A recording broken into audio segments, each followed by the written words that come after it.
va retrouver Loïc de la Bordée, notre correspondant à Londres. Il va vous parler de ces Britanniques qui ont décidé de se lancer dans la mise au point d'un avion de ligne qui n'est pas supersonique, comme pouvait l'être le Concorde, qui est hypersonique. Et tout ça, pourquoi faire? Eh ben, par exemple, pour mettre New York à portée de Londres ou de Paris à 1 heure et quelques, quoi. Alors, pourquoi ce sont les Anglais qui tentent ce pari, qui est osé sur le plan technique, bien sûr, ou sur le plan financier également? Question posée à Loïc. Bonjour.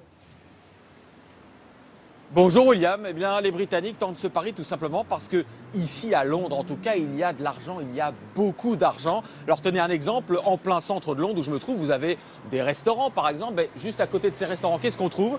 Ce que vous voyez derrière moi, eh bien une boutique tout simplement, qui a pignon sur rue, d'aménagement intérieur de votre jet. Là, juste derrière moi, vous pouvez choisir la moquette, le revêtement en cuir du fauteuil de votre avion d'affaires. Ça montre qu'ici, il y a tout simplement un marché parce qu'il y a beaucoup de riches, évidemment millionnaires ou milliardaires qui ont leur propre jet d'affaires et donc qui sont intéressés par des développements de l'aviation pour aller encore plus vite à New York ou à Singapour, juste en 1 heure ou en 2 heures. Alors, nous, qu'est-ce que ça nous fait? Pas grand-chose, si j'ose dire, parce que je pense que William, vous et moi, on n'a pas de jet d'affaires, tout simplement. Non, et ça ne doit pas souvent être le cas des téléspectateurs qui nous regardent.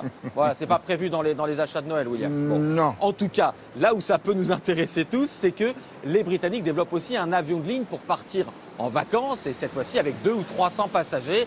Donc là, éventuellement, on est un petit peu plus intéressé. Vous allez voir, ça mettrait effectivement peut-être le bout du monde, l'Australie, à seulement 3 ou 4 heures de temps. Hein. Autant que pour aller de Paris à Marseille en TGV. Et effectivement, là, cette fois-ci, de faire passer le Concorde pour une vieille locomotive à vapeur, comme vous allez le voir dans ce reportage que nous avons réalisé avec Benjamin Fares. Le calme de la très studieuse région d'Oxford est un peu ébranlé par un bruit strident. Dans ce laboratoire, des ingénieurs britanniques testent la prochaine génération de réacteurs.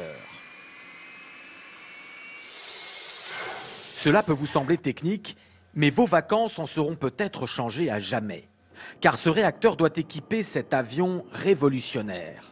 Un appareil hypersonique qui ira 5 fois plus vite que le son, c'est-à-dire à plus de 6000 km/h. À cette vitesse, aller de Londres à New York ne prendra qu'1 heure, autant que pour traverser Paris en métro.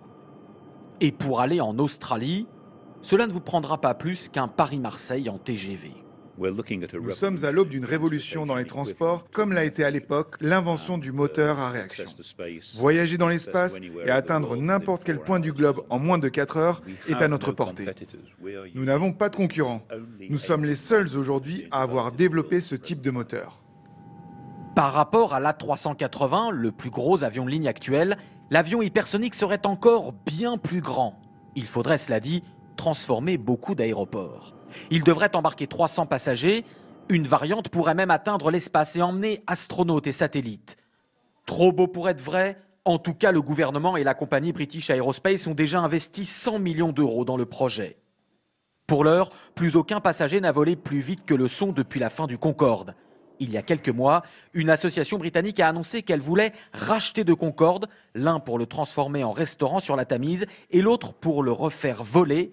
Pour emmener des touristes à 2000 km/h, l'association envisage par exemple de remettre en état de vol cet exemplaire, exposé en France au musée du Bourget. Bon, alors, vous avez peut-être entendu parler de cette proposition, Loïc. Alors, c'est peut-être une bonne idée. Alors, évidemment, il y a un coût carbone. Hein. On en reparlera plus tard. Plutôt que de se lancer dans des projets faramineux, ça serait bien de faire une petite balade en Concorde, non? Alors oui et non. Déjà tout simplement parce que effectivement c'est une association britannique de passionnés et d'anciens pilotes qui veut refaire voler le Concorde.